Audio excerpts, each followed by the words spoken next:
look at subject-verb agreement first. Section A, Subject-Verb Agreement.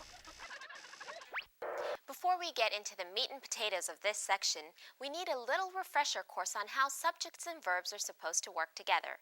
Basically, they must agree. They must agree. In a sentence, the subject is the noun that performs the action, whatever the action may be, and the verb, that's the action, the zing of the sentence. When these two come together, they should have the proper form. What's the proper form, you ask? Well, Sparky, it depends on what the subject of the sentence is. Remember, the subject determines the form of the verb we need to use. Let's look at some of the different kinds of subjects there can be. For instance, the personal pronouns. The personal pronouns are great because by discussing them, we can discuss all the possible verb forms there are. We can have the singular subjects I, you, he, she, and it. The plural subjects are we and they. So as you can see, we can have either singular or plural subjects in the sentences we write. The grammar experts call this concept a subject's number. If we use either I, you, he, she, or it, well then, our subject's number is singular. If we use either we or they, then our number is plural. Now, it's not like all these nouns are on some team together and they all need different numbers like 88, 12, or 26. Remember, a noun's number is either singular or plural. That sounds like a good rule. Let's call it a grammar guide. The grammar guide, then, is that a subject's number is either singular or plural. That's it. The noun that we care about in a sentence is the subject. This is the important one. It's the noun that performs the action, and the subject is the noun that gets hooked up with the verb. Our little verby must fit in nicely with the subject, and that, in a nutshell, is agreement. And our grammar guide for nouns and verbs is, the subject and the verb in a sentence must agree in terms of number. A singular subject takes a singular verb. A plural subject takes a plural verb. This is how it should work in your sentences. When you use a singular subject, make sure you have a singular verb. And when you use a plural subject, make sure you have a plural verb. Okay, that's the way subjects and verbs should agree. But sometimes during the frantic pell-mell process of writing your ideas down, your sentences may fall prey to subject-verb disagreement. Let's take as our subject Tommy and Belinda. Since there's two people, this is a plural subject. And let's take as our verb to dance.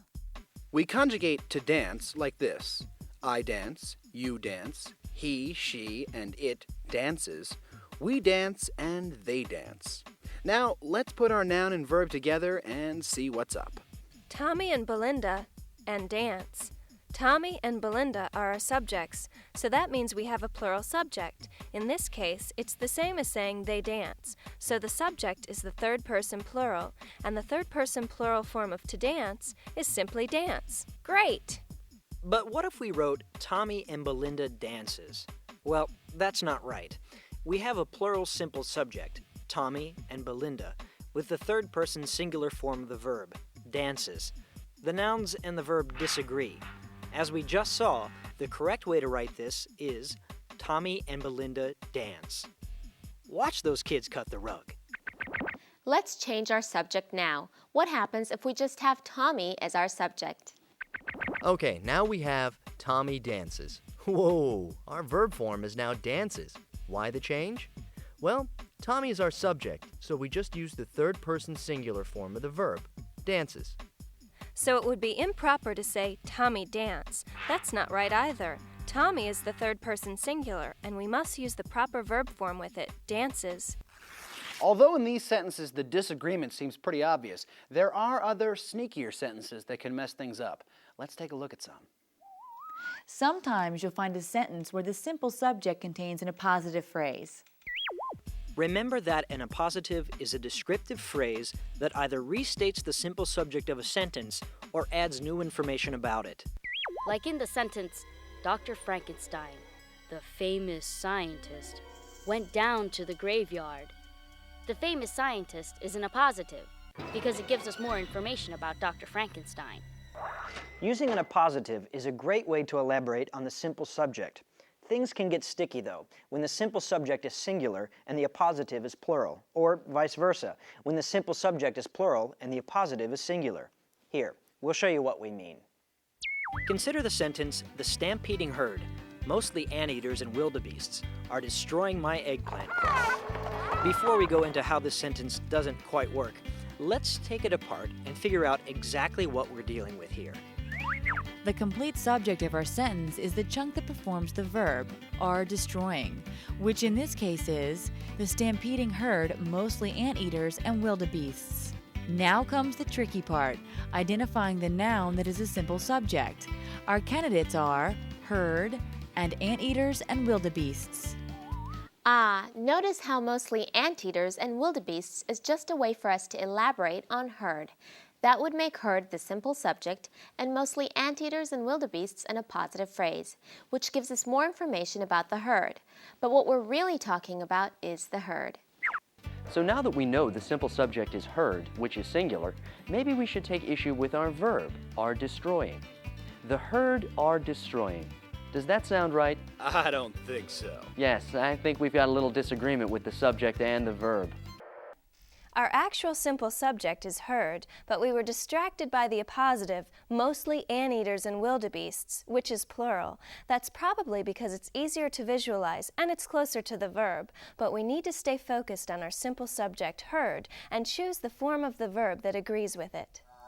One great way to stay focused once you have identified the simple subject is to remove the appositive. Then take the simple subject and hook it up with the correct form of the verb you're using.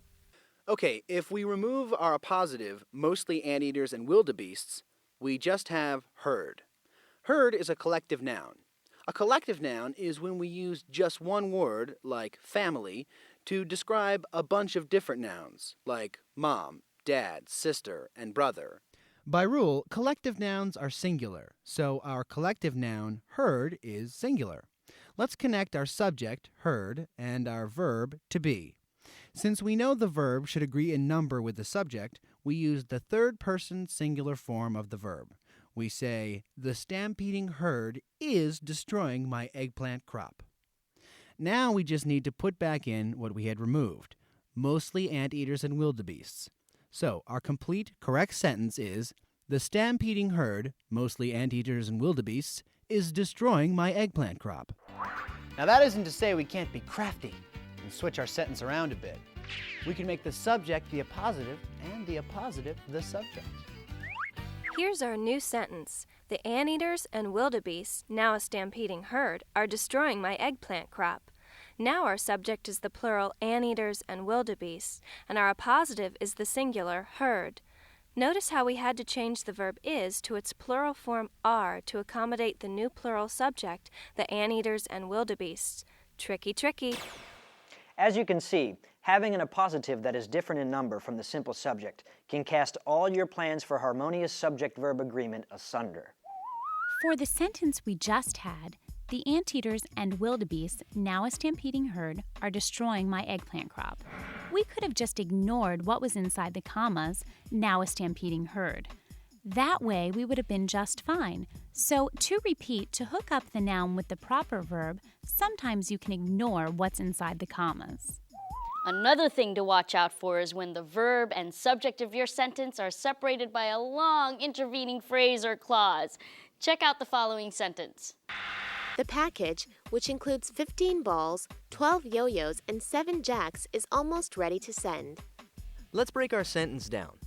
What we have here is a dependent clause, which includes 15 balls, 12 yo-yos, and 7 jacks, injected into the middle of our independent clause. The package is almost ready to send. Remember that an independent clause is one that can stand alone, while a dependent clause needs to lean on an independent clause for support. Our subject here is package, a singular, so we use the singular form of the verb is.